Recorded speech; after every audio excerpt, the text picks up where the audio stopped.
Insurance fraud in the UK costs more than £1.2 billion a year. That's more than £3 million a day. Deliberate crashes, bogus personal injuries, even phantom pets. The fraudsters are risking more and more to make a quick killing, and every year it's adding more than £50 to your insurance bill. But insurers are fighting back, exposing a fraudulent claim every 5 minutes, armed with the latest fraud-busting technology, including covert surveillance systems, sophisticated data analysis techniques, and specially trained fraud investigators. They're catching these chancers red-handed. Instead of getting away with it, more and more of these fraudsters are being caught out and claimed and shamed.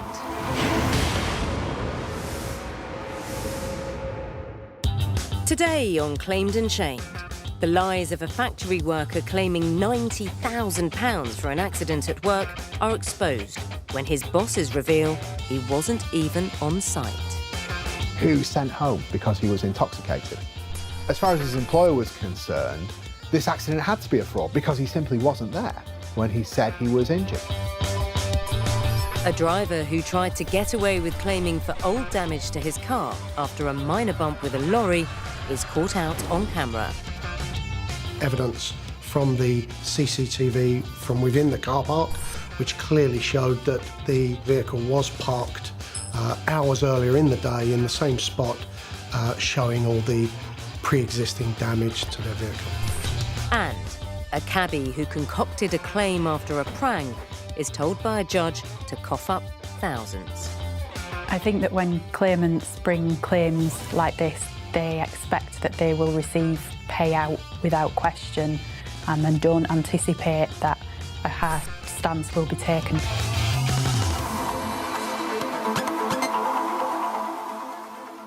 Here on Claimed and Shamed, we see many methods which scammers use to put in bogus claims. But for every con, there's also a way they can get found out. From eyewitness testimony to CCTV, engineering reports to social media, or, as in our first case, by the use of covert surveillance. When the Health and Safety at Work Act came into force in 1974, it said that employers had a responsibility to protect their workers' health, safety and welfare. Since then, whilst all sorts of safeguards have been put in place to implement this, accidents do still happen, with more than 500,000 people a year sustaining an injury in the workplace. But some of those who report an accident will just be trying their luck. Lawyer Damien Rourke at Clyde & Co was asked to investigate a case involving a 49-year-old man who worked as a picker and was claiming against his employer. A picker is someone who works in a factory warehouse where there's a conveyor belt. Now, bits of metal will drop onto the conveyor belt, which will clog up the machinery, and it's his job to whip it off before it causes a problem. The man said that whilst on shift in the factory, he'd been involved in an accident. The claimant alleged that a rock had dropped down onto the conveyor belt and crushed his hand. Because he'd suffered a significant injury, the man was seeking compensation. The injury itself led to a claim for general damages, obviously, for his pain, suffering and loss, but also for surgical intervention to insert wires into his hand. In addition to that, he had a significant claim for loss of earnings, and it was anticipated that there would be a future loss claim for ongoing loss of earnings whilst he attempted a recovery. The picker's claim in total was estimated at around £90,000. On top of that were his solicitor's costs, which were in the region of £140,000. It was going to be an expensive case to settle if it paid out. The factory's insurer asked Damien to investigate, as it had reason from the off to believe the claim was bogus, because the man wasn't even on the production line that day. The first suspicion that we had in relation to the claim being fraudulent was the evidence of his supervisor, who said that rather than turn up to work and start his shift, he actually wobbled into work drunk and was sent home because he was intoxicated. As far as his employer was concerned, this accident had to be a fraud because he simply wasn't there when he said he was injured. It was the claimant's word against his employer's. If you have two versions of events like that where the cases that are put forward are so inconsistent they can't be reconciled, then you sort of are driven to the conclusion that someone here is lying. Damien needed to find out who was telling the truth. In need of some indisputable facts, he turned his attention to the claimant's medical records. The claimant suggested, and indeed did, go to hospital, and he went with his son and his daughter-in-law on the day when he said the accident took place. Now, ordinarily, that would go to support that he had sustained a genuine injury and was telling the truth. And indeed, the hospital found that there were genuine injuries. At first glance, it looked as if the man's hospital record supported his version of events. But when Damien studied them more closely, he saw they actually undermined it. He gave a version of events to the nurses at A&E, and that version of events was entirely different from what he'd said. He said that, in fact, his hand was crushed whilst he was repairing a garden wall. Well, of course, repairing a garden wall is entirely inconsistent with having your hand crushed at work. Damien and his team presented the factory picker with their findings. His response was surprising. He said that the reason why the hospital records said that was that he had been told by his employer to say that the accident actually occurred at home and then he would be looked after. So it's a combination of bribery and bullying, apparently, on the part of the insured. Now, he didn't just leave it there. He also produced witness evidence from his son and his daughter-in-law who told the same story. As the factory picker was sticking firmly to his guns, Damien thought it was time to try a new tack. We decided to commission some surveillance because there were also some concerns that the level of injury and the effect that the injury was having on him, as he suggested, was actually far less severe than he said it was. When investigators covertly filmed the man, they were able to see the true extent of his injury. The surveillance did display a degree of exaggeration in terms of showing the claimant using his hand to an extent more than that which was said to be possible in his medical evidence. This was useful for Damien's case. He also hit gold with some other footage the surveillance captured. It showed him outside of bookies relatively early in the day, drinking what very much looked like to be alcohol, which of course went to support the suggestion from the insured that he was the type of chap who might show up first thing in the morning, wobbling about, drunk. When this new evidence was put to the man, he still didn't back down.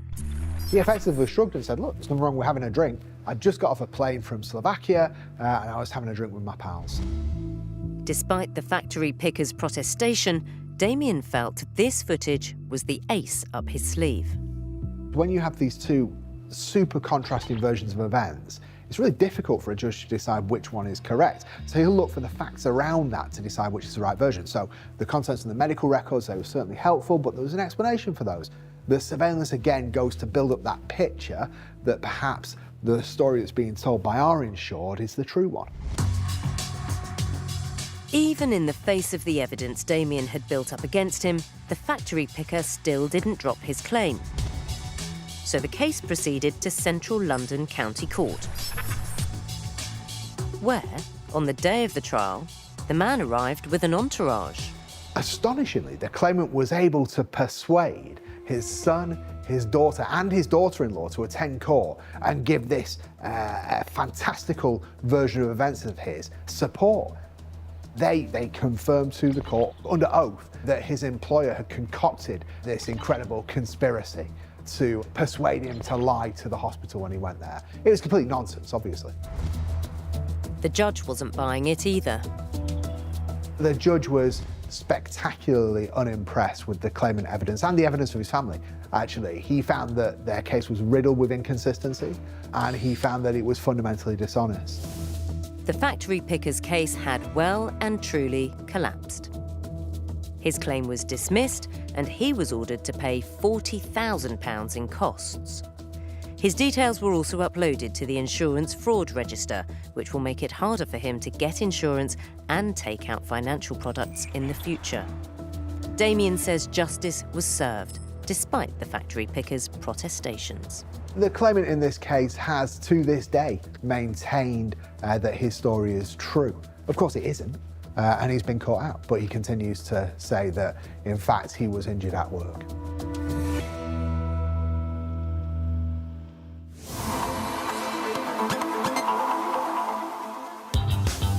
Later, the influencer with a huge following on social media who blew his own bogus injury claim out of the water by posting online. In this photograph, the claimant is tombstoning, which is jumping or diving from a height into water, which is quite an extreme sport to be taking part in when suffering with severe injuries to the back and neck.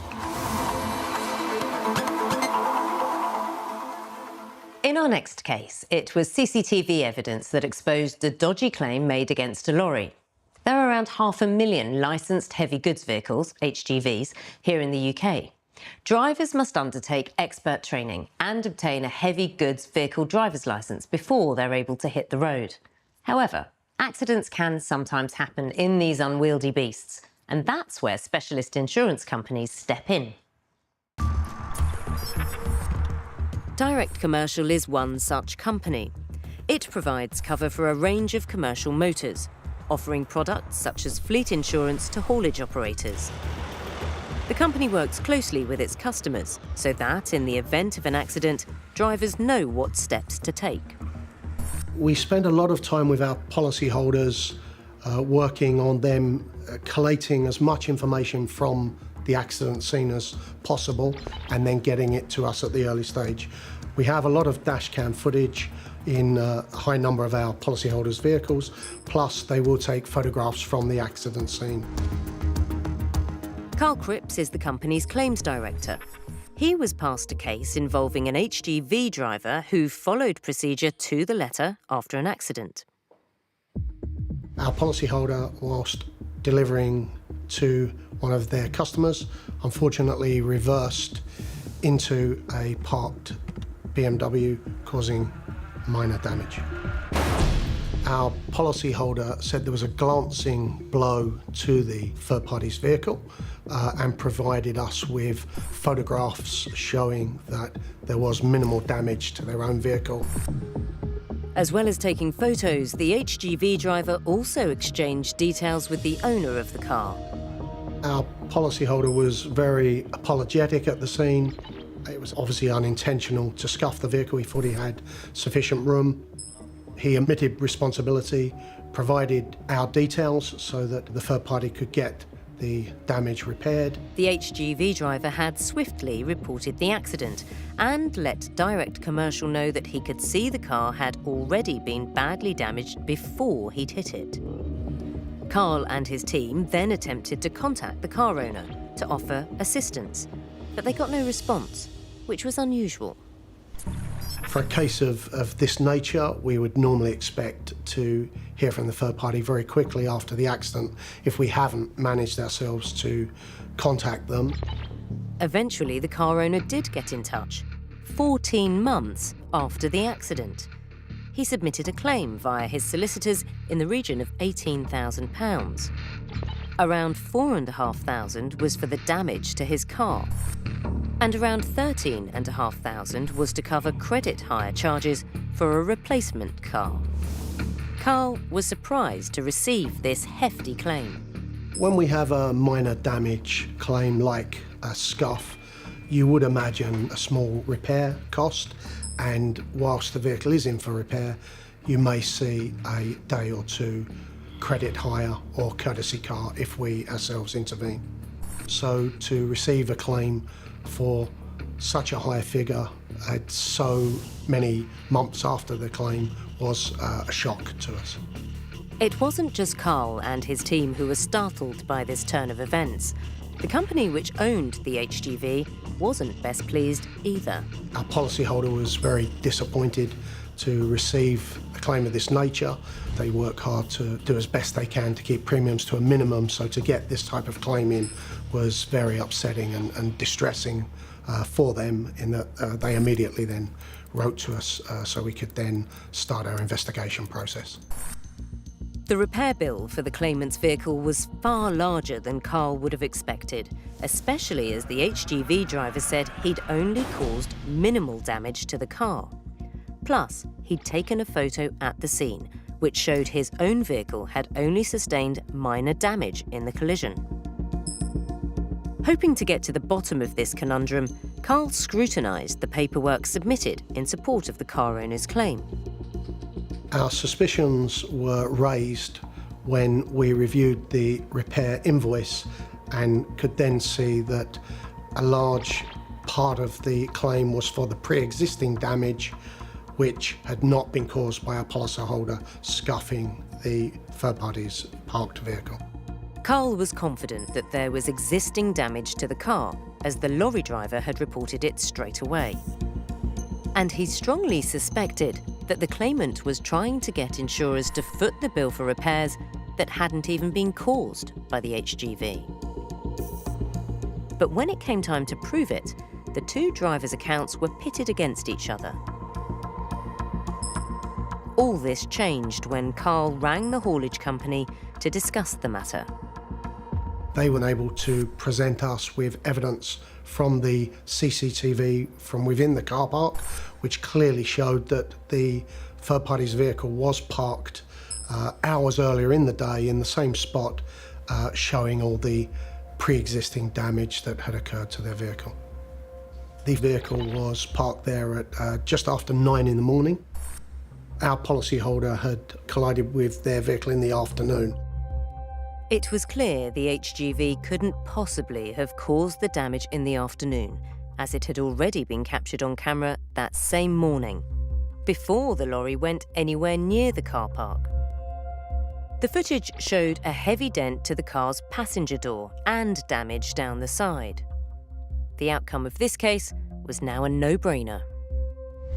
There was more than enough evidence just from the car park and the policyholder alone that there was no way that the damage presented could have been caused by our policyholder. Faced with what they believed was a bogus repair bill, Carl and his team weren't willing to pay out on any of the claim. By this point, it wasn't just the man's solicitors that were hankering for a settlement. The credit hire company had also got in touch directly, wanting to be paid. We responded back to the credit hire company, explaining to them that the damage caused was not as a result of our policyholder and was pre-existing. We provided them with evidence to support our version of events and our driver's innocence in the damage caused. And there was more. After further digging, it was discovered that the man had already claimed for repairs for this pre-existing damage through his own insurer, saying his car had been damaged driving down a ramp in a car park. When presented with all the evidence, the man's solicitors promptly dropped the claim, which potentially left the man more than £13,000 out of pocket. You would hope that the credit hire company would now attempt to reclaim their losses directly from the third party, who was clearly not honest in their approach to the hire company. The outcome of the claim was a win for Carl, but unfortunately, it's the kind of case he sees far too often. It's perceived, I suppose, that maybe insurers are a soft target and therefore that's where the profit can be made. For us, what they perhaps don't see is that our policyholders work tirelessly with their drivers, educating them on collating evidence from accident scenes to protect themselves, which is sad really that they have to do that people can't just present honest claims and insurers can just pay what is due.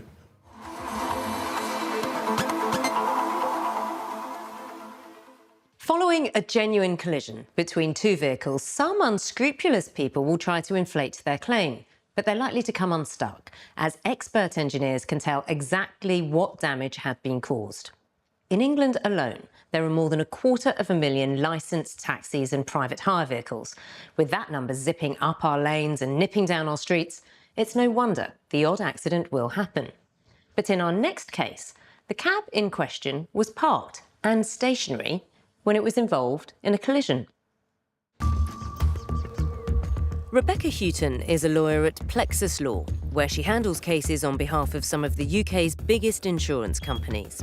She was passed a claim from a cabbie who said a van had driven into him. The claimant was a taxi driver who said that he was stationary when our client's driver reversed into him.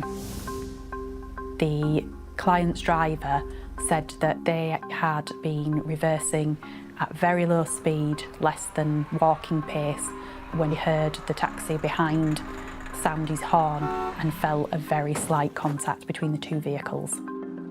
Although the van driver had said the accident had been minor, just a tiny bump, the cabbie had become agitated at the scene.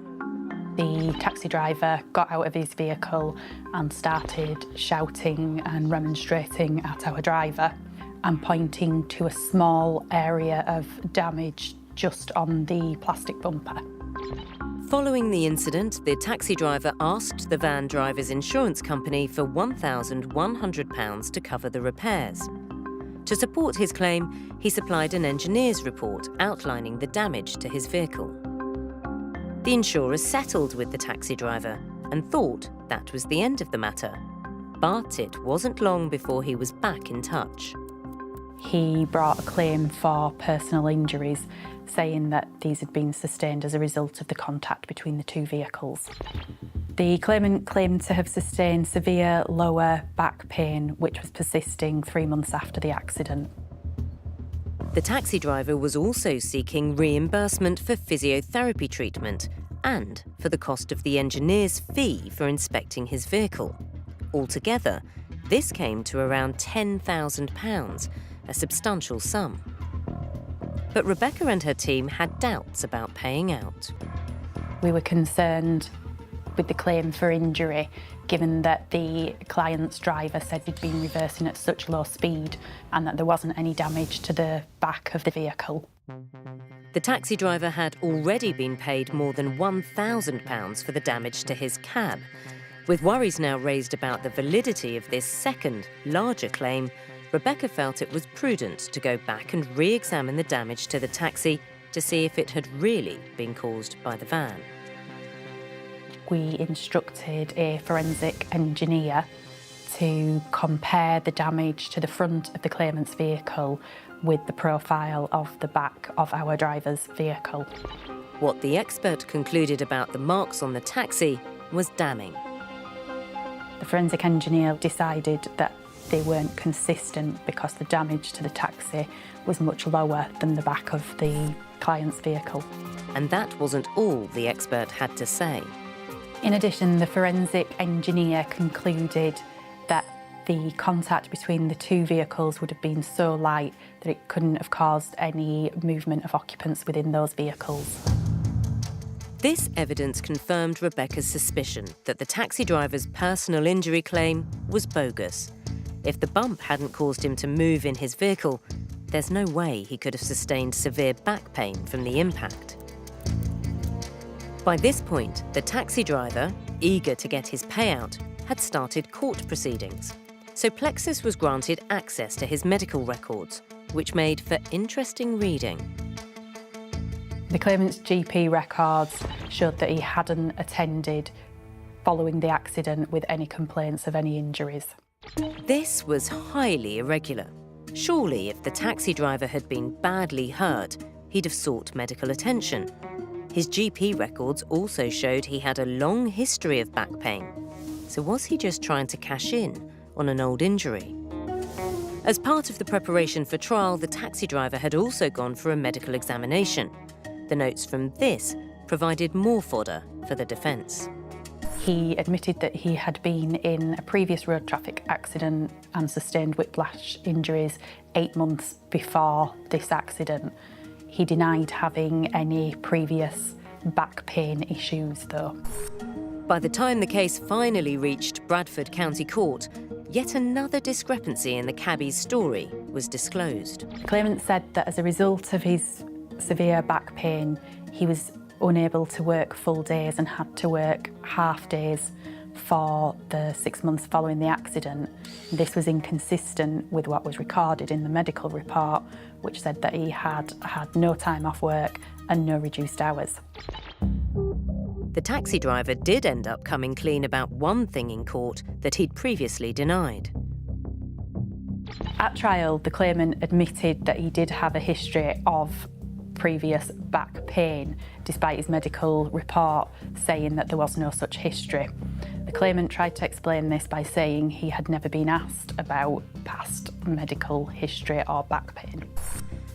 The cabbie was still sticking to his guns, though, when it came to the damage to the taxi, but to no avail. The judge found against him and concluded that he had exaggerated the accident and hadn't sustained any injuries. The judge dismissed his claim and found the taxi driver to be fundamentally dishonest. The claimant was ordered to repay the £1,100 that he had received for vehicle damage. He was also ordered to pay costs of around £9,000. By pursuing this case, the taxi driver may have thought he was in line to make some easy cash, but it backfired on him big time. I think that when claimants bring claims like this, they expect that they will receive payout without question, and don't anticipate that a hard stance will be taken and they may end up in court having to answer questions.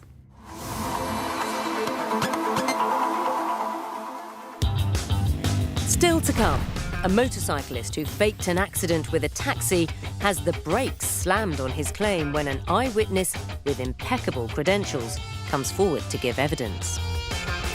It turned out that she'd been a barrister, called to the bar in the 1950s, and had practiced in law for many decades.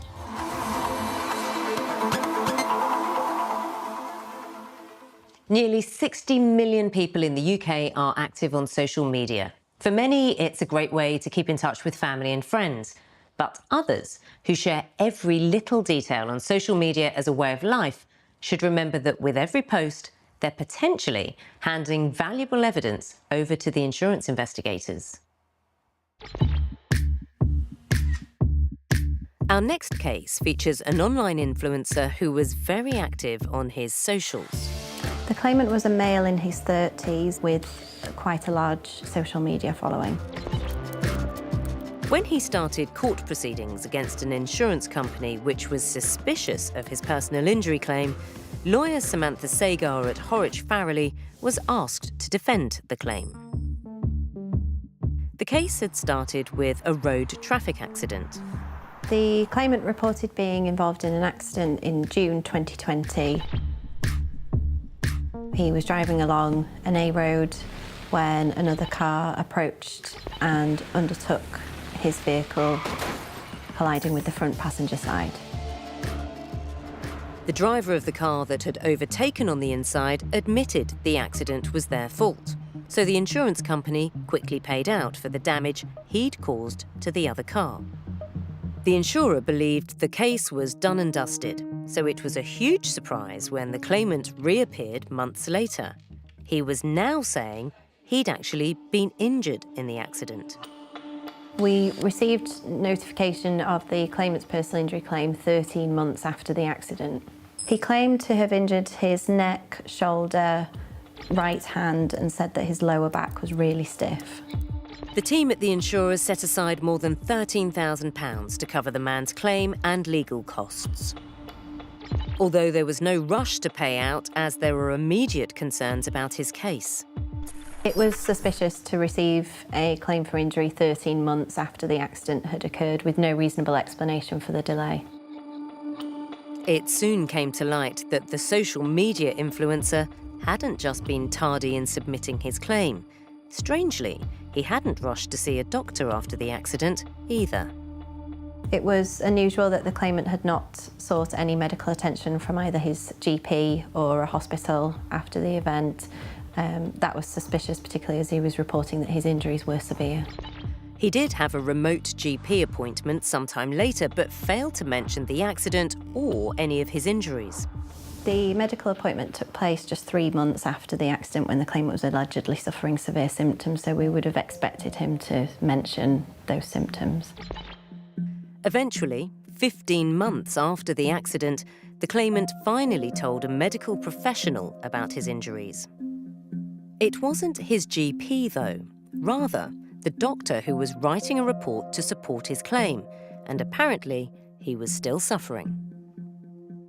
The claimant informed the medical expert that his symptoms were severe and were still ongoing at the time of the examination. Because of the man's delay in submitting his claim and his suspicious behaviour around seeing a doctor, Samantha decided the case needed further investigation.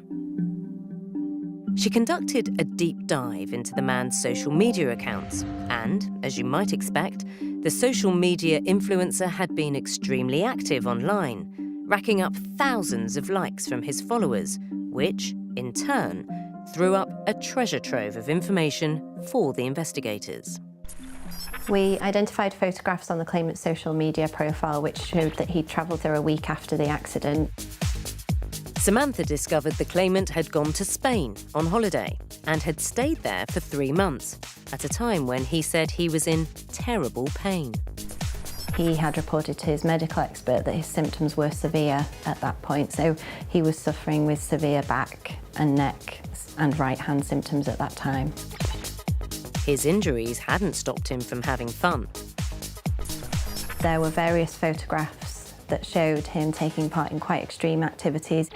In this photograph, the claimant can be seen rock climbing and using both hands to pull his body weight up. He'd been keen to share his antics with his many followers. There were photos showing him jumping in the air and swimming in deep water. This photograph shows the claimant performing a handstand, clearly using both hands to hold his entire body weight when he was reportedly suffering with a right hand injury. As if that wasn't bad enough, Samantha then came across an image which caused her more concern. In this photograph, the claimant is tombstoning, which is jumping or diving from a height into water, which is quite an extreme sport to be taking part in when suffering with severe injuries to the back and neck. Samantha had hit the jackpot with this social media evidence. The man's posts may have entertained his followers, but did little to back up his case. There was no indication of any discomfort or mobility issues in any of the photographs to suggest that the claimant was injured, as he alleged. The insurer wrote to the man's solicitors to make them aware of the social media evidence that had been uncovered. But he still wanted the case to go to court. It was surprising that the claimant continued to issue proceedings knowing the evidence that we held. At trial, the claimant stuck to his story and seemed to have an answer for everything. The claimant gave evidence that the photographs from his social media profile had been taken before the accident and were posted on his profile to keep it active. However, the claimant was unable to provide any evidence to show that the photographs had been taken before the accident. The man also had an excuse as to why he hadn't sought medical attention following the accident. The claimant used the pandemic as a reason for not visiting his GP with his injuries, which is quite shameful when he then attended a medical examination and approved a medical report in support of his dishonest claim. Despite trying to explain away some of the evidence against him, the man did end up backtracking on certain aspects of his claim in court.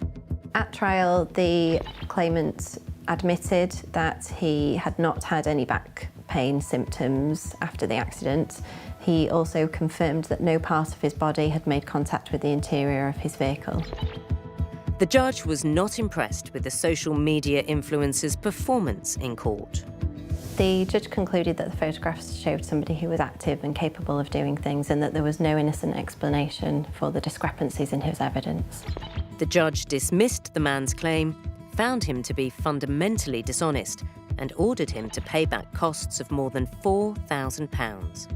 Samantha felt that justice was served in this case. We were very happy with the outcome and the finding of fundamental dishonesty, and we hope it sends an important message that claims that are fabricated or exaggerated will be investigated and treated very seriously.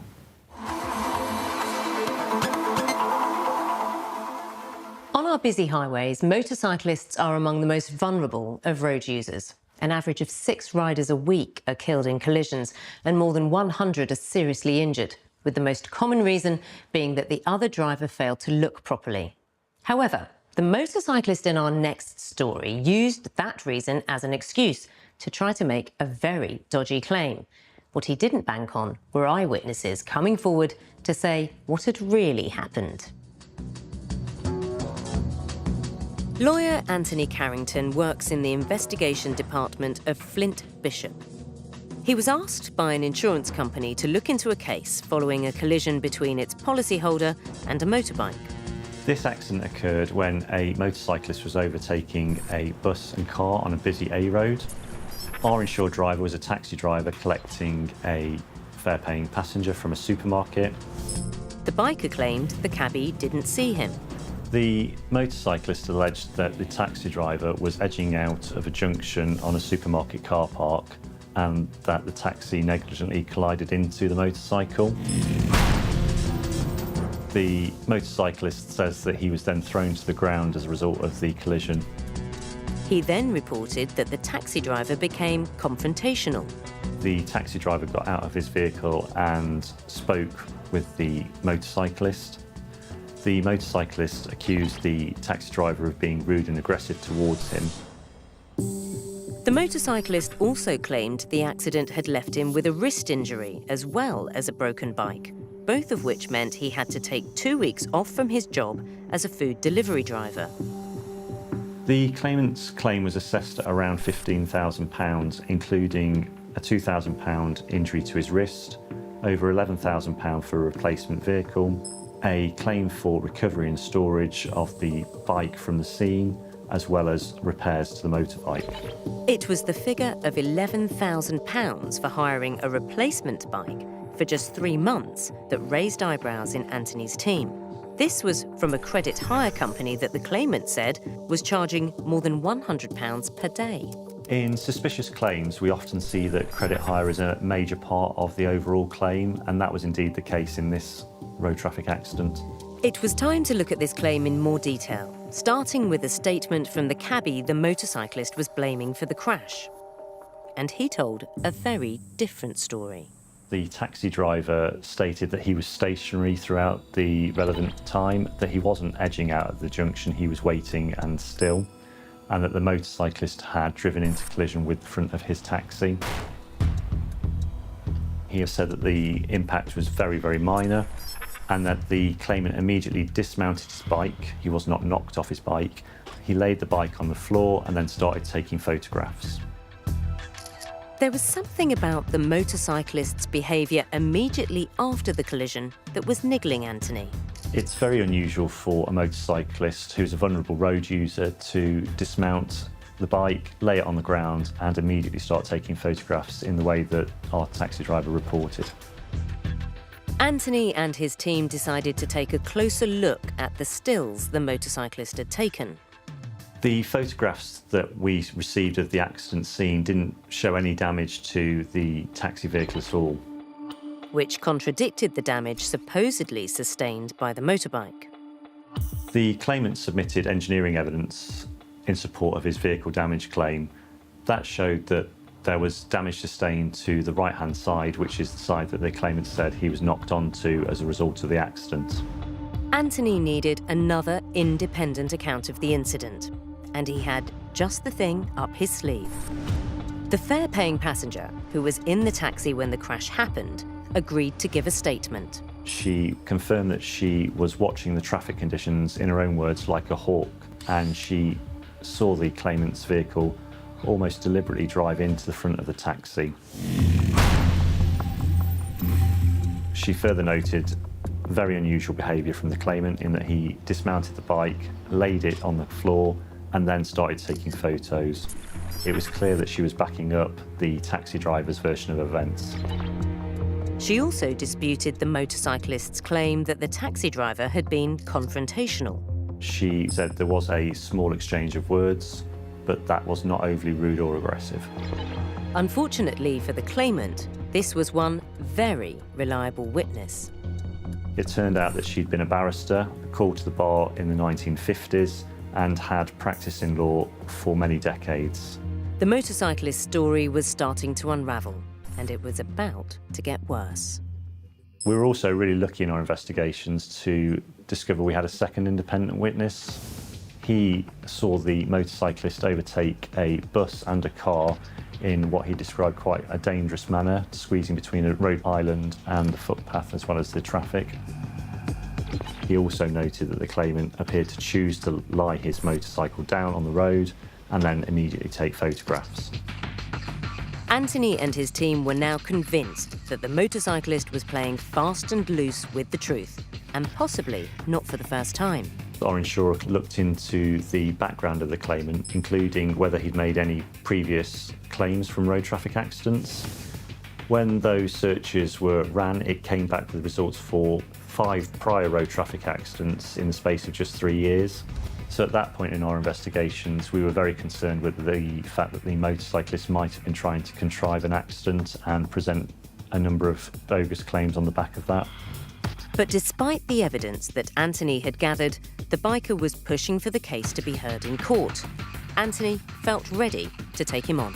We were confident that we would be successful at defending the claim at trial. In a bold move, the team brought its star witnesses before the judge.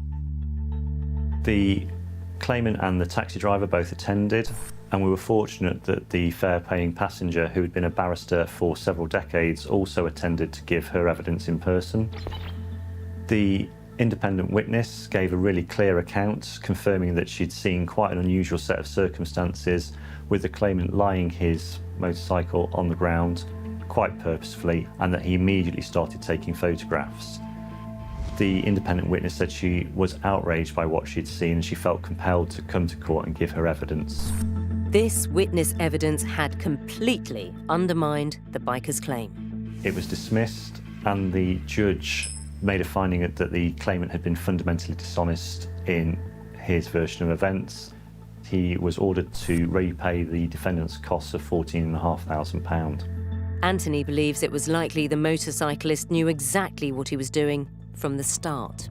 This claim does appear to have been opportunistic. The fact that we've got queuing traffic, the taxi trying to edge out of a junction into a busy highway, the claimant is likely to have taken full advantage of that, knowing that he'd be a vulnerable road user and probably gain some sympathy.